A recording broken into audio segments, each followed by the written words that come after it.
আসসালামু আলাইকুম ভিউয়ার্স, আশা করি আপনারা সবাই ভালো আছেন। আমরা আলহামদুলিল্লাহ আপনাদের দোয়ায় ভালো আছি। তো আজকে আমি ইফতারিতে সিঙ্গারা বানাবো, তাই সিঙ্গারার আলুটা বাগার দেওয়ার জন্য পেঁয়াজ দিয়ে দিচ্ছি।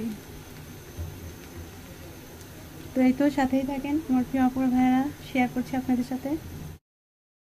আলুটাও দিয়ে দিলাম, কাঁচামরিচ দিলাম, এখন কিউব করে পেঁয়াজ কেটে রাখছি এটা দিয়ে দিব।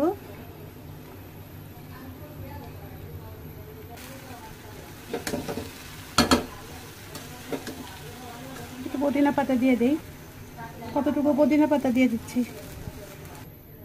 সিঙ্গারার আলুটা হয়ে গেছে, এটা নামায় ঠান্ডা করে নিই।